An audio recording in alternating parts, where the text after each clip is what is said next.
for you. You don't know where the real opportunities are. When you're starting in business, you don't know where your biggest bait is.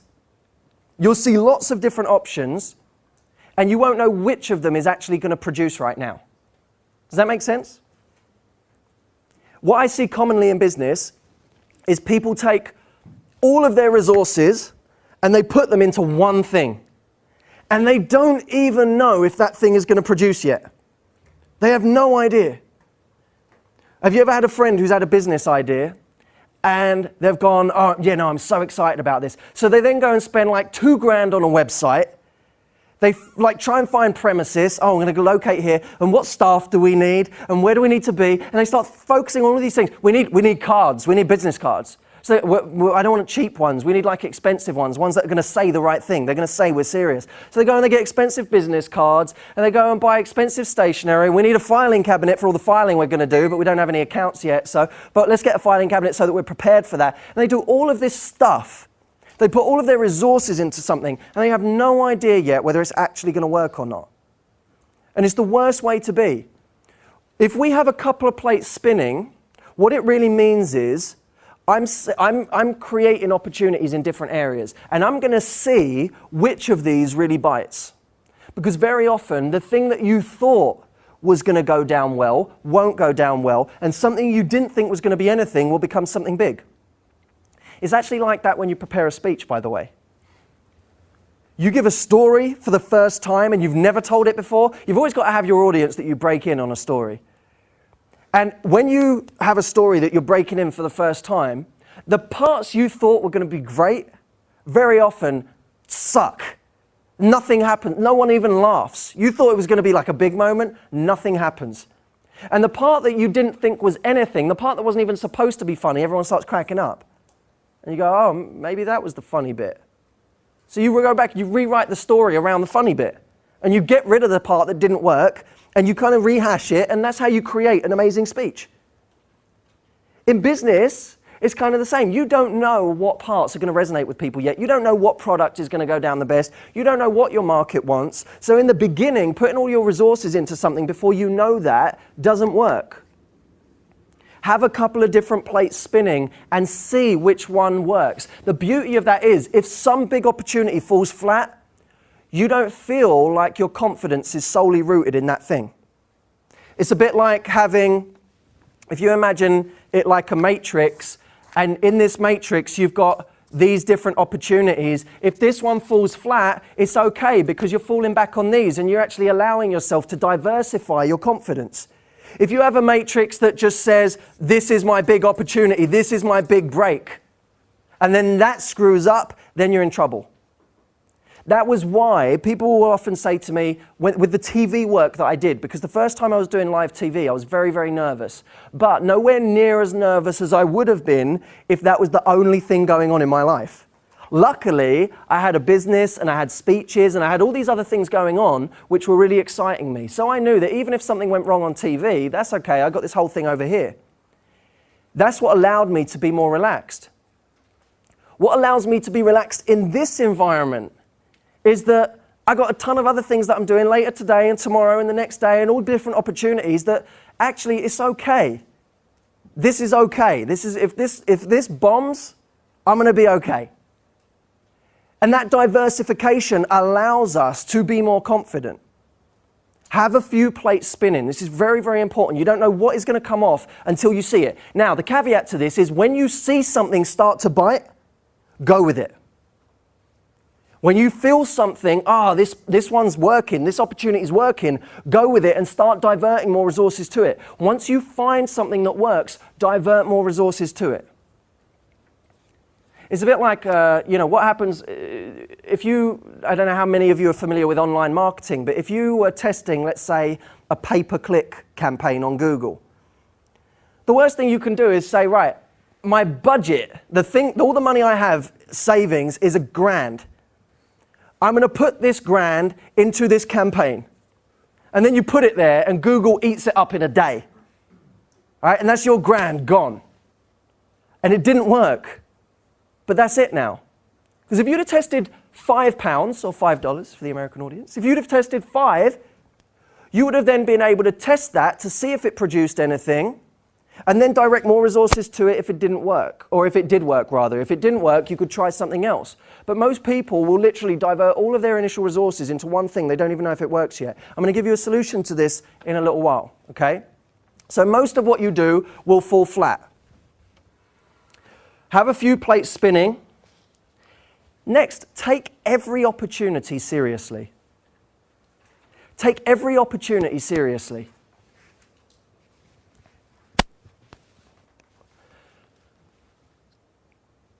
There are many instances where I see people just not capitalizing on the little opportunities that are around them.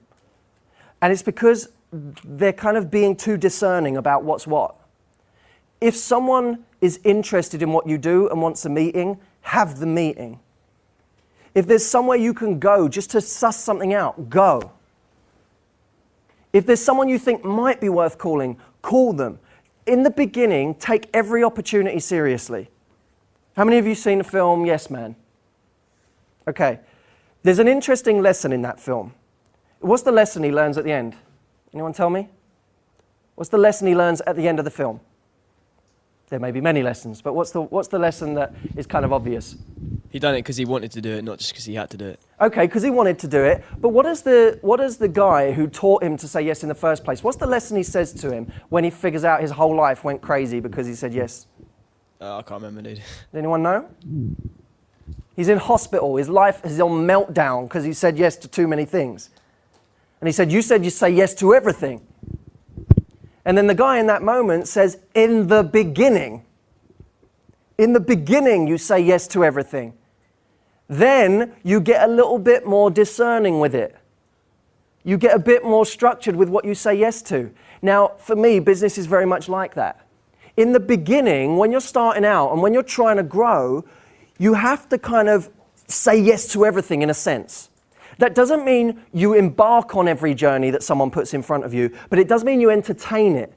You go and you meet someone, you find out what's going on, because then you're going to meet lots of different people. Then you're going to find lots of different things come your way. You have to do it in the beginning. As you start to grow, you will start to reject meetings. You will start to do less. You will start to say, close the doors on people, because you realize you have to in order to maintain focus. But in the beginning, take every single opportunity seriously. One of the biggest opportunities in my business right now, something that this year alone could take us to an entire new level, is something that when it first came through on an email in my inbox, I thought it was a joke. I didn't know what it was. I didn't know what it was all about. And I almost just spammed it. Just said, no, it's nothing. I chased it up because I'm in the habit of chasing up every single opportunity just to see. And this turned out to be the biggest thing to happen in my business so far. So be very, very, very careful. Entertain every opportunity, even if you don't go with it. It's a bit like casting the net really wide, and then when you have your options, then you decide what to focus on. Okay? You get your funnel wide. When you know what's working, you go with it. Now,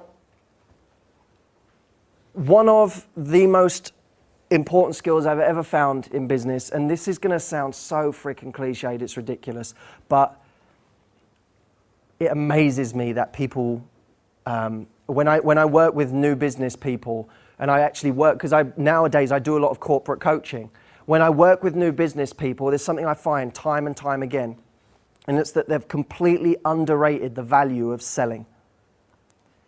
Whatever you do, whatever business you're looking to run, whatever market you're looking to be in, learn to sell. Get really, really good at it. There's almost this, there's like an arrogance about selling. What's the arrogance amongst people when it comes to that word, sales? What's the arrogance?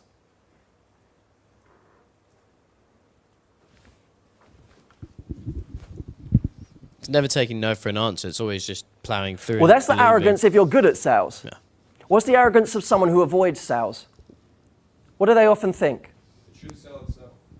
Maybe they think it should sell itself. What else? You have to suck up.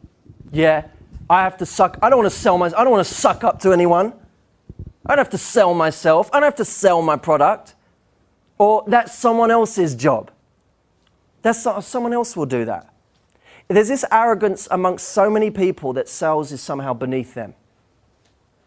That sales is somehow beneath them. And it's a terrible, terrible way to be. Because you're at the top of your business.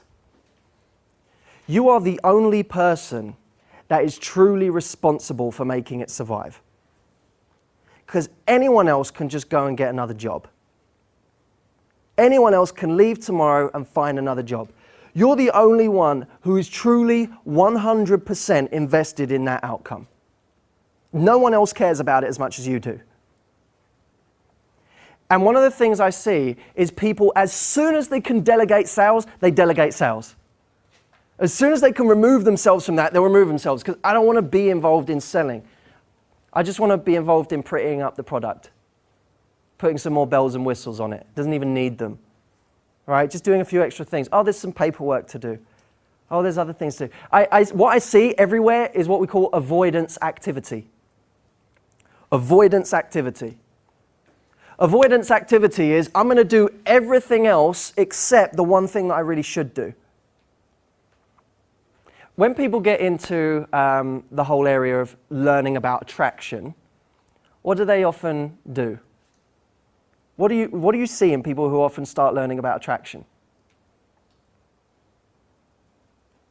You do all the things that you do all the things that aren't actually what's the word?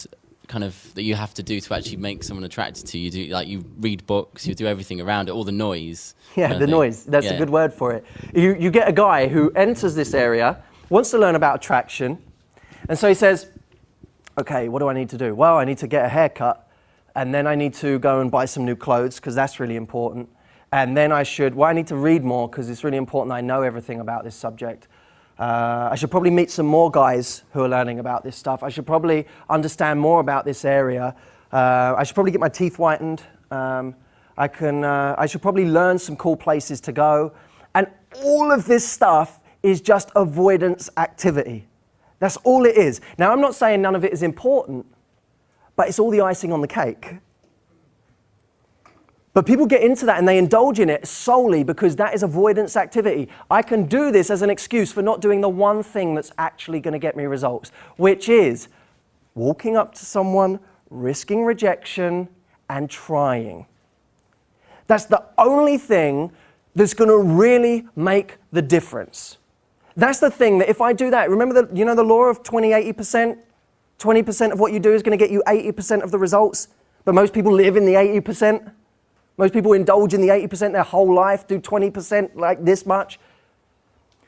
They do the 80% that gets them the 20% of the results. We have to focus on the 20%. What's the 20%? Well, in any new business, the 20% is sales. That's the stuff that's going to get us 80% of the results.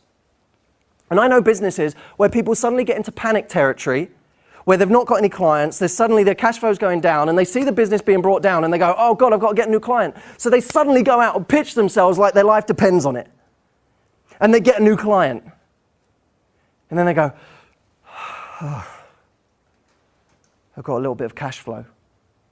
Okay, well, we can relax now. Let's go and find some new office space. All right, that becomes what they do next. But we have to identify what's the thing that's going to get me there. What's the thing that's going to get me there the most? And not have that arrogance that I'm somehow above sales. We're never above sales. And no matter how big your business gets, you're still never above sales. And in addition, sales, the funny thing is, you're not just selling a product, you're selling yourself. You're selling yourself. I truly believe selling yourself to be one of the most important skills you can ever learn in your whole life. I think it's everything. Whether it's attraction you're focusing on, whether it's business you're focusing on, I think selling yourself is the most important thing you can ever learn. I want to give you a little breakdown of what I think is important in selling yourself, okay? So one of the things I think is important in selling yourself is being passionate about the product. Be passionate about what you're selling, okay? Number one.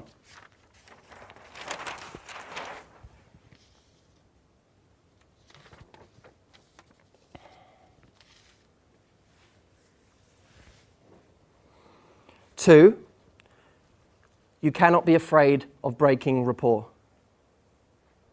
Whenever you sell yourself, you cannot be afraid to break rapport. In other words, if I'm always worried about treading on people's toes, I'm never going to be able to truly sell myself. Does that make sense? I'm never going to be able to truly sell myself.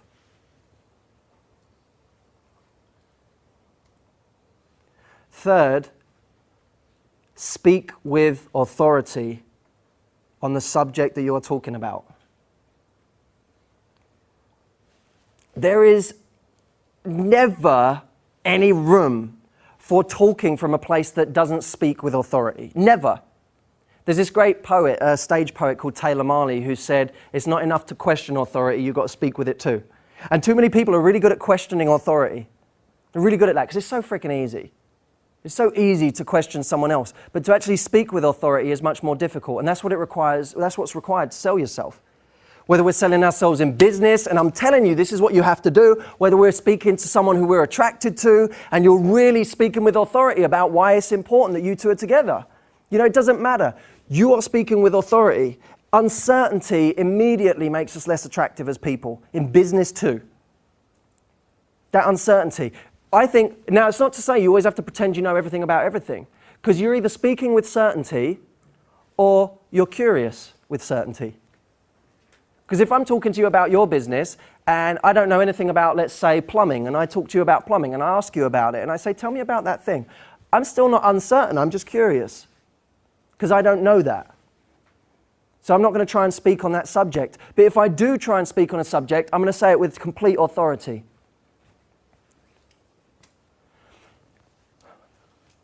It really does help if what you're talking about, what you're selling, you're passionate about. If you're not passionate about it, there's a whole different set of sales skills you need to sell that thing, right? It can be done, but it's much easier, especially when you run your own business, it's much easier to be passionate about what it is you're selling. And whatever it is you're selling, you have to be passionate. Every single one of the programs that I do, I'm insanely passionate about. And when you're passionate about something on that level, you can be shameless about it. That's the difference. When you're passionate about something, you can be shameless. I do a program on impact. You know, what it is to walk into a room and truly have impact on someone. What it is to walk into a room, be able to work that room, be able to tell an amazing story, be able to persuade someone, get someone onto your level of thinking. And for me, it's the most important skill in the world. It's the most important skill in the world because it's the one skill that I've had to learn over the last 5 years religiously. Every single week I'm out and I'm doing this, I'm practicing it. I'm looking at my voice, I'm looking at my gesturing, I'm looking at the way I stand. Everything that I do is about impact. When I go on TV, I'm learning that same set of skills. When I'm talking to someone on the phone and talk to them about a course that I have, it's impact that comes out. So I'm insanely passionate when I talk about this. That's everything to me. I don't need to worry about holding back. I don't need to worry about being uncertain because I'm shameless about it. This is something I'm passionate about. This is something you must do. I know Anthony shares the same passion.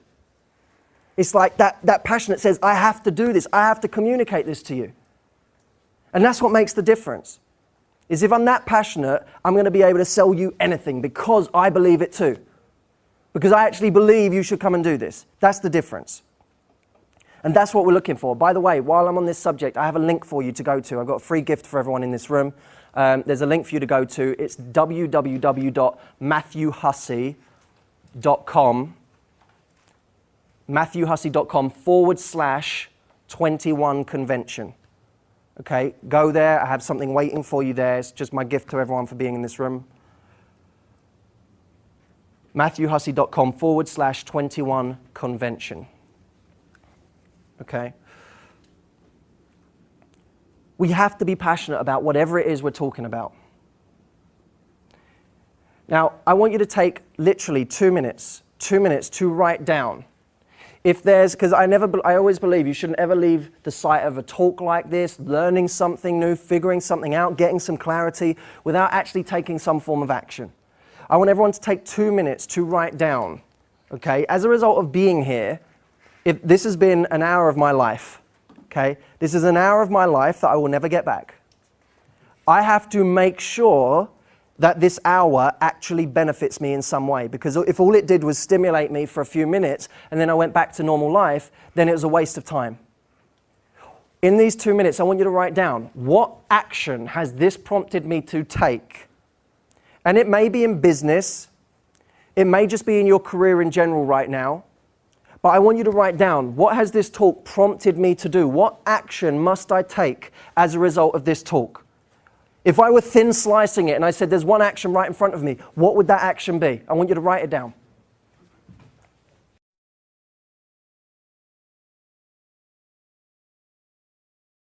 All right.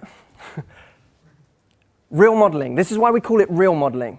Because imagine this is you right now. When most of us think about who we're going to model, when we look at this concept of modeling, we look at the person that's at the top of our field, at the top of our game. So we look to this person here who's like a giant, the biggest person in our field. Now the problem with this person is that they're not that accessible. We don't just have access to this person. You can't just call them up and say, hey, how did you do it? Or can you help me? Because these people are used to getting those calls every single day. And even taking them to lunch doesn't work, does it?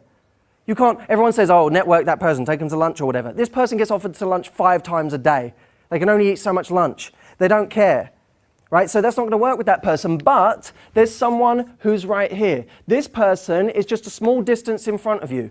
You don't need to know everything that the giant knows in order to make a small gap, bridge a small gap in your business. You just need to know what the person immediately in front of you does. So when you're doing this, pick someone who's immediately in front of you and model them. Get access to them. And by the way, they'll be much more happy to give you access because it will be an ego trip for them. Whereas this person's over it. The person directly in front of you gets a kick out of seeing someone who's just behind them trying to get some help. Okay? And you can actually get close to this person, whereas this person you can't even get close to, let alone model them. The whole concept of modeling is based on modeling people's specific strategies. What do they do every single day? What do they think? What do they feel? How do they behave? Everything. How can you do that with this person when you don't even know what they were doing last week? We have no idea, so you can't truly model that person. Okay, one more example. What did someone choose? What did someone say they were going to do as a result?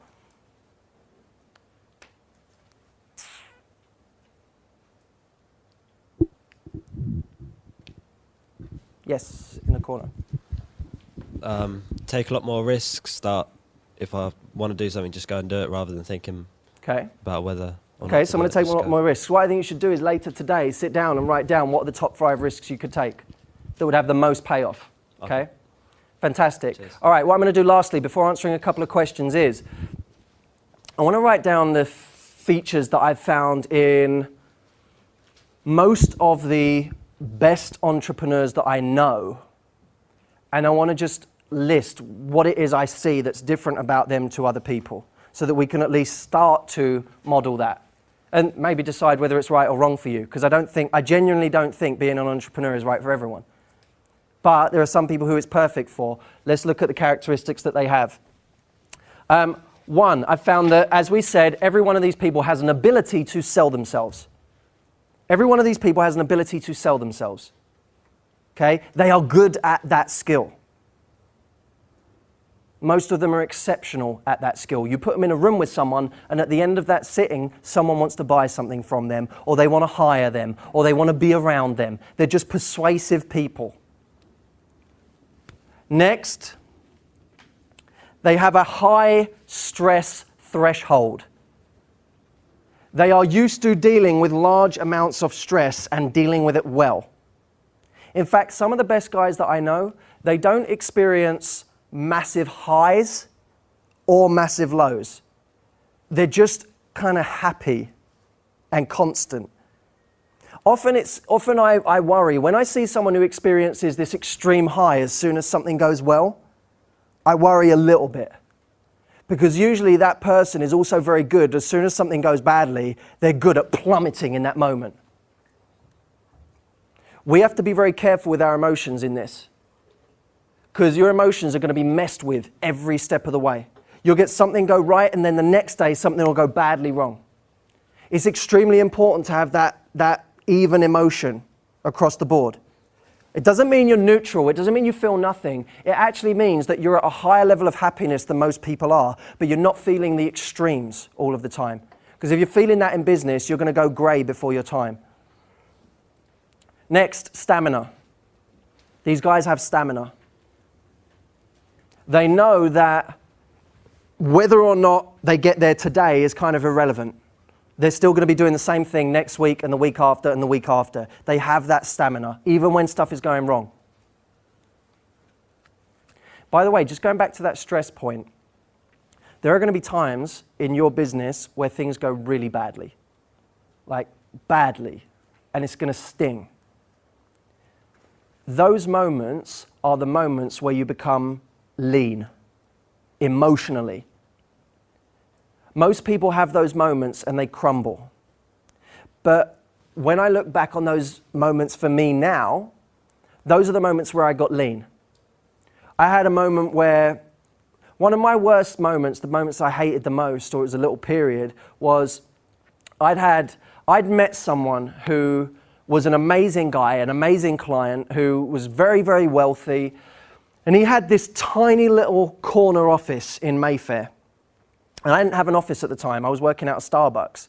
So he was like, I have this tiny little office. You've helped me. Do you want to operate out of there for a little while? And this was like, he was an angel to me. Now, when he said, do you want to operate out of there, what he was talking about was me paying 1/10 of the rent that you're supposed to pay in that area, which is one of the most expensive areas in the whole of London. I got there, I realized that this 1/10 of what it would cost me was still all the money that I had, but I needed to be there. So it was a choice really between doing that or having a box apartment. In the moment, I decided I wanted the office because the office would give me credibility, the apartment wouldn't. So I decided, okay, I'm going to get this little office. So I got this tiny little office. And for a period of a couple of months, I was sleeping on the floor of this office. And I hated it with a passion. I had this little sleeping bag, and I couldn't let anyone know that I was sleeping there because they would have chucked me out. I know they would have had a problem with it. So I had to roll this sleeping bag up every night, or unroll it every night, sleep in the sleeping bag, wake up at 4 a.m. before the cleaners got there, put it back, pretend I was the first one in the office, and then at the end of the night, pretend I was the last one there before I rolled it out again. I hated it. Imagine meeting someone on a night out as well, and you have to go back to your office. It's like, it